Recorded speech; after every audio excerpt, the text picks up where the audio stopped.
வீட்டுல யாரெல்லாம் இருக்காங்க? அம்மா அப்பா நான் மட்டும்தான். சொந்த ஊர் எது? தஞ்சாவூர் பக்கம் சார். ஆனா நாங்க இங்க வந்து செட்டில் ஆகி ரொம்ப நாளாச்சு. ஆக்சுவலி நான் கூட இங்க வந்து பிறந்ததா தான் அம்மா சொல்லுவாங்க. படிக்க போன இடத்துல நீ திலகாவை காதலிக்கிற விஷயம் உங்க வீட்டுல தெரியுமா? தெரியாது சார். ஏன் சொல்லல? எப்படியும் இந்த வருஷம் காலேஜ் முடிஞ்சிரும். முடிஞ்ச உடனே சொல்லலாம்னு நினைச்சேன் சார். இன்னும் படிப்பே முடியல, அதுக்குள்ள எப்படிடா உனக்கெல்லாம் கல்யாணத்தை பத்தி பேச தைரியம் வந்துச்சு? என்ன வாடா போடான்னு உரிமையா பேசுறேன்னு நினைக்கிறையா? அப்படியெல்லாம் இல்லை சார். சரி, நீ கிளம்பு. ஓ இல்லை சார், திலகா விஷயத்துல உங்க அபிப்பிராயம் என்னன்னு தெரிஞ்சுக்காம நான் போக மாட்டேன் சார். என்ன அபிப்பிராயம் தெரிஞ்சுக்கணும் உனக்கு? எனக்கு திலகாவை கட்டி கொடுக்குற விஷயத்துல. திலகாவை கட்டி கொடுத்து தொலைக்கிறோம், வேற என்ன பண்றது?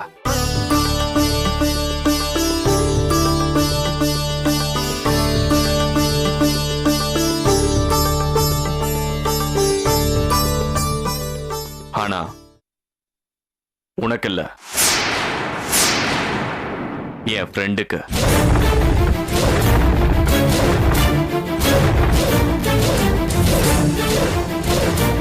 அந்த மாதிரியெல்லாம் எதுவும் பண்ணிடாதீங்க சார். நான் இல்லாம திலகாவும், திலகா இல்லாம நானும் இருக்க முடியாது சார். நாங்க 2 பேரும் உயிருக்கு உயிரா காதலிக்கணும் சார். இங்க விட்டு பொண்ணு யாருக்கு கட்டி கொடுத்தா சந்தோஷமா இருப்பான்னு எனக்கு தெரியும். உன் அபிப்பிராயம் எதுவும் எனக்கு தேவையில்ல, நீ கிளம்பு. பெரிய இவ மாதிரி பேச வந்துட்டான் சார். திலகாவுக்கு பிடிக்காத எதையும் யாரும் ஃபோர்ஸ் பண்ண செய்ய நான் அலோ பண்ண மாட்டேன் சார். எனக்கும் திலகாவுக்கு கல்யாணம் நடக்கணும். திலகா காலத்துல நான் தான் தாலி கட்டுவேன். முடிஞ்சா தடுத்து பாரு. என்ன பணம் இருந்தா என்ன வேணா பண்ணுவியா நீ?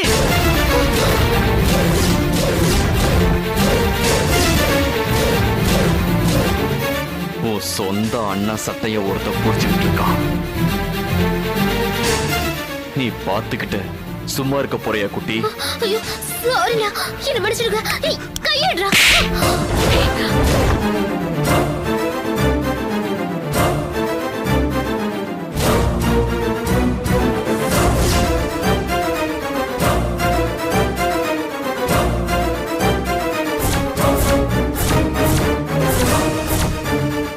மன்னிப்பு கேளு. ஒழுங்கு மரியாதை எங்க அண்ணன் மன்னிப்பு கேளுடா. என்ன மன்னிச்சிருங்க சார். ஏதோ கோவத்துல சட்டையை பிடிச்சிட்டேன். இங்க பாருங்கடா, நான் உன சின்ன பொண்ணு இல்ல, காலேஜ் ஃபைனல் இயர் படிச்சிட்டு இருக்கேன். நானும் அருணும் உயிருக்கு உயிரை லவ் பண்றோம். என் வாழ்க்கை அருணோடதான். எங்க கல்யாணம் உங்க ஆசீர்வாதத்தோட நடக்கணுமா இல்லையா அது நீங்களே முடிவு பண்ணிக்கோங்க. நீ கிளம்பு.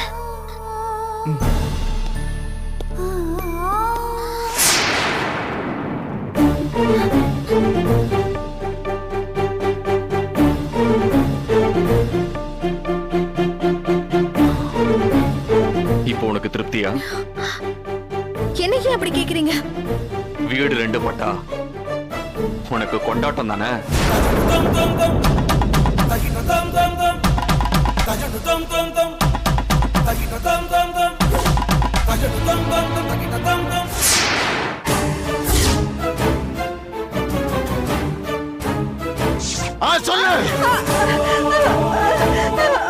சொல்றேன். அந்த ஆளு பேரு முகுந்தன்னு சொன்னதா ஞாபகம் இருக்கு. அந்த பொண்ண 2 வாட்டி கூட்டிட்டு வந்தா. முதல்ல அந்த பொண்ணு பயந்துருச்சு. அப்புறம் ஆஸ்பத்திரியில கொண்டு போய் காமிச்சிருப்பாங்க போல இருக்கு. அங்க முடியாதுன்னு சொல்லிட்டாங்க. அதனால மறுபடியும் என்கிட்ட கூட்டிட்டு வந்தான். நான் தாங்க சுத்தம் பண்ணி அனுப்புனேன். குழந்தைம்மா, குழந்தை அவளை அந்த படுவாவை அப்படி பண்ணிருக்க. நீங்களும் இந்த மாதிரி ஒரு அநியாயத்தை மனசாட்சியே இல்லாம பண்ணிருக்கீங்களம்மா. ஏங்க நாங்க மட்டும் என்ன இந்த ஈன தொழிலை வேணும்னா பண்றோம்? சபிக்கப்பட்ட வேலைங்க இது, சபிக்கப்பட்ட வேலை. உங்கள மாதிரி எனக்கும் ஒரு பொண்ணு இருந்தா அவ முகம் தெரியாத எவனோ ஒருத்தகிட்ட ஏமாந்து வயித்த ரொப்பிக்கிட்டு ஏன் முன்னாடி வந்து நின்னா. நான் பெத்தவளாச்சே, என் உடம்பெல்லாம் பதறி போச்சு. வெளியே தெரிஞ்சா என் மான மரியாதையெல்லாம் போயிடுமேன்னு வேற வழியே தெரியாம நானே என் மனசை கல்லாக்கிக்கிட்டு அவ வயித்த சுத்தம் பண்ணேங்க. அதுக்கப்புறம் அதுவே என் தொழிலா போச்சுங்க. என்ன என்ன பண்ண சொல்றீங்க? என்னோட 13வது வயசுல இருந்து அந்த முகுந்தனோட அப்பா கிட்ட வேலைக்கு இருக்கம்மா. இத்தனை வருஷமா நாயா பேயா அந்த குடும்பத்துக்கு உழைச்சிருக்கம்மா.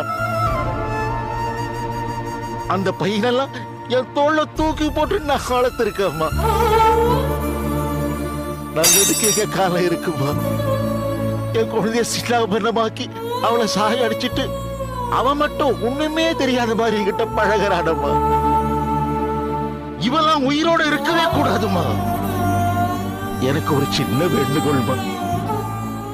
என்னப்பா சொல்லு. இனிமேலும் எந்த பொம்பளை பிள்ளைக்கோ இந்த மாதிரி அபார்ஷன் எல்லாம் தயவு செய்து பண்ணிடாதீங்கம்மா. பிளீஸ்மா.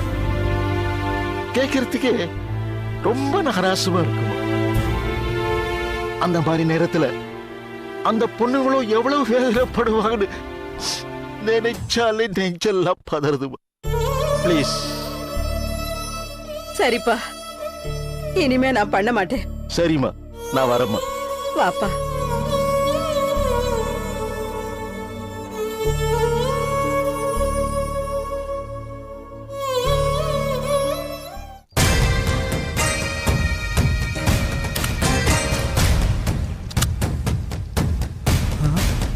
நானும் 2 நாளா பார்க்கறேன், வீடு பூட்டியே இருக்கு. நம்ம லவ் மேட்டர் தெரிஞ்சவன திலகாவை அவங்க அண்ணன் எங்கேயாவது கடத்திட்டானா?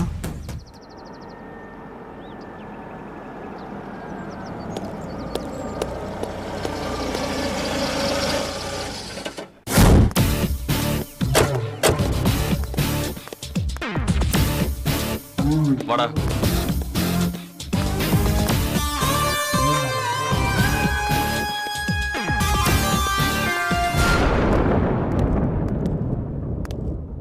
ரேணு, அவ மயக்கத்துல இருக்கா.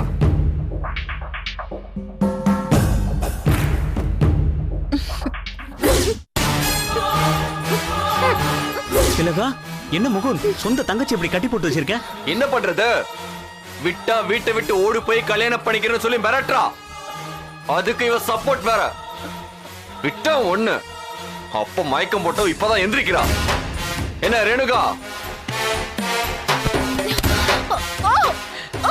பழசெல்லாம் ஞாபகம் இருக்கா இல்ல ஷார்ட் டைம் மெமரி லாஸ் ஆயிடுச்சா? முகுந்த், அவளை ஒண்ணும் பண்ண வேணாம். ஹேய், உன்னை இங்க எதுக்கு இப்ப கூட்டிட்டு வந்தனா? இவங்க 2 பேருக்கும் நீ கொஞ்சம் புத்தி சொல்லணும். என் பேச்ச கேட்டு என் தங்கச்சி என் ஃப்ரெண்ட் லாயர் தான் கல்யாணம் பண்ணிக்கணும். நீ சொன்னா இவ கேப்பா, இவ சொன்னா அவ கேப்பா. சோ நீ உட்காந்து இவங்க 2 பேருக்கும் புத்தி சொல்ல. நான் போய் சாப்பிட ஏதாவது வாங்கிட்டு வரேன். ஓ உட்கார. Mukund,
Yeah, we don't want to do anything to scare your children. That's the last thing we want to do.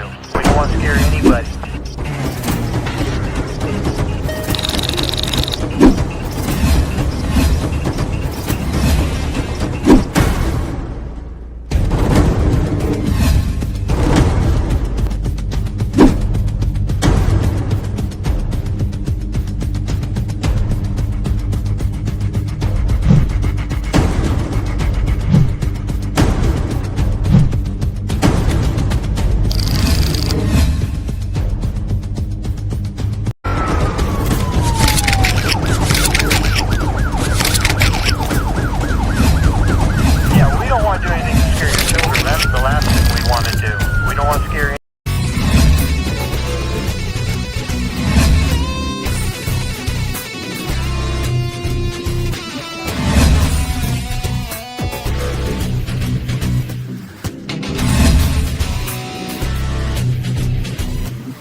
If you enjoyed this video, kindly like, share, comment, and for further our interesting videos, subscribe our channel below.